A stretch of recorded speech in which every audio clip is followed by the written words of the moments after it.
Kai, what has it been like going through today and getting to talk to different teams and stuff? And what do you feel like has, really helped you out today so far? It's been unbelievable. It's definitely more than anything I thought it could be.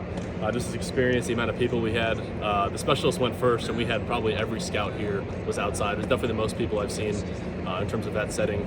But I've loved it. Talking to teams, this whole process in general has been unforgettable. And like I said, today's been everything I thought it would be. There's been a lot of great punters that have come from this program. You've got a chance, obviously, to be the next. Do you appreciate the history of this place in terms of putting out great kickers? Oh, yeah. I mean, I call it Punter U. I talk to Joe still a lot. Ryan Suckup came and talked to us this past season. Obviously, he was a kicker. But I'm just trying to keep the tradition going, and hopefully that'll happen here in the next month. But just super excited for the future and excited for what I can do. What's more stressful, lining up for a game-winning play or to impress your possible future employer? That's a good one. This is probably more stressful just because it's for the next level, and although it is the same in game, you're kind of thinking about other things during the game, not so much the scouts that are there watching. So this is a little bit more pressure, but I felt very good going into it and didn't feel like I put too much on myself this morning. What are the teams you've talked to?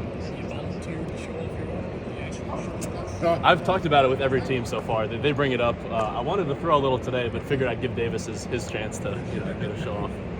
When you're talking to teams, what do they like about what you've been able to do in 5 years in South Carolina? I think, one, just the commitment, being here the whole time, and also kind of the person I am. I try to be very humble and honest, but the versatility I bring to the game, obviously with the fakes, different types of punts, the onside kick that we did this past year, it's stuff that they don't see from the other guys in the draft class, and stuff that I pride myself on, just being able to do a lot of different things with the ball. How often do the Clemson games come up in the highlight reels when they're talking to you and stuff? Well, normally they ask me what my favorite game was or what my best game was, and so obviously the 2 Clemson games are right at the top for me. So we talk about that a lot, and some of them obviously know how the games went, so that's always cool to bring up again. Yeah. With South Carolina having to replace all the main specialists this year, and you've gotten to work with some of them before in the past, what makes South Carolina set up for the future, having to replace so many guys?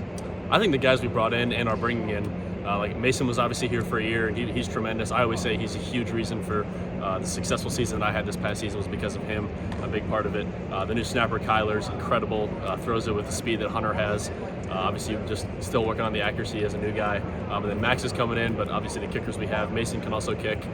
So we're not really, I like to think we're not losing any talent at those positions, so I feel confident going into the season for the guys. What's the scouting report on Mason Love for those who haven't seen him? He's unbelievable. He's like I also say that if he was here when I was a freshman, I would have been somewhere else because he's way better than I was as an 18-year-old. Super mature, is hardworking, driven. So he's going to be amazing, and hopefully he doesn't break any records that I have or Joe has. But it'll be cool to watch him for sure. Anybody ask you anything that surprised you? Not really, no. It's been pretty much obviously a lot of background information, but then just specific games or things that I can do that maybe makes me stand out from the other guys. I haven't had any crazy questions, which has been good. There's been a few about Joe D and maybe some Joe D stories that I have, but there's not a lot I can share on that subject. So. Yeah.